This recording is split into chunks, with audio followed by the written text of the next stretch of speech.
सब खां पहिरियों सिकंदर सेठार जो यूट्यूब चैनल इनके सब्सक्राइब कयो ऐं बेल आइकन के क्लिक कयो। अचो इन वीडियो के मुकम्मल एंड ताईं ॾिसो। इन एल्बम जी डेट एल्बम जी ॿुधाईंदासीं त मीर अली साहब जो न्यू एल्बम कॾहिं रिलीज़ थींदो।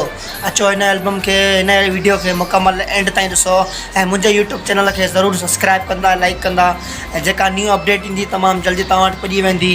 अचो इन वीडियो में ॾिसूं था। अस्सलाम वालेकुम दोस्तों, भली आया भला पहिरीं भला थिया नसीब जी। तो दोस्तों अॼु असां तव्हांखे ख़ुशख़बरी इहा ॿुधाईंदासीं जेको सिंध जो वॾो नालो शमन अली मीर अली साहब जो जेको नओं एल्बम अची रहियो आहे SM प्रोडक्शन में, एल्बम नंबर 8। हिन जी रिकॉर्डिंग मुकम्मल थी वई आहे ऐं हिन जा शाइर जेके मुकम्मल थी चुका आहिनि ऐं तमामु जल्दी 2023 जो धमाकेदार एल्बम रिलीज़ कयो वेंदो SM यूट्यूब चैनल ते, जेको शमन अली मीर अली साहब जो पंहिंजो यूट्यूब चैनल आहे ज़ाती। ऐं तमामु बहितरीनु शाइर ऐं तमामु बहितरीनु गाना हिन एल्बम में रखिया विया आहिनि, जेको हीउ एल्बम सिंध वासियुनि खे तमामु ज़रूरु पसंदि अची वेंदो।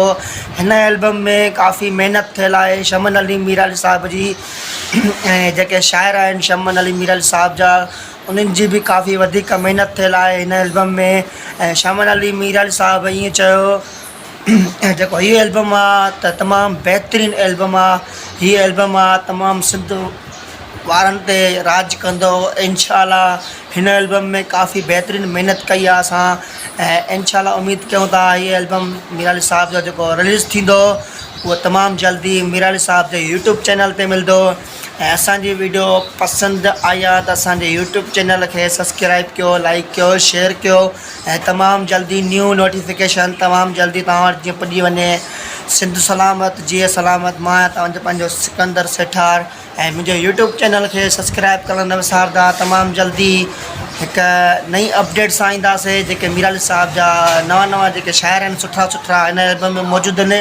इनाम मीर अली थियो, वही दकड़ो थियो, ज़ुल्फ़कार मगी थियो, सागर शाह थियो ऐं काफ़ी जेके शाइर आहिनि हिन एल्बम में मीर अली साहब जा रखिया विया आहिनि। ऐं हीअ एल्बम जेको मीर अली साहब जो रिलीज़ थींदो तमामु जल्दी रिलीज़ थींदो ऐं हीअ एल्बम सिंध वासियुनि खे तमामु बहितरीनु पसंदि अची वेंदो। हिन एल्बम में काफ़ी महिनत थियल आहे मीर अली साहब जी। ऐं बुशरा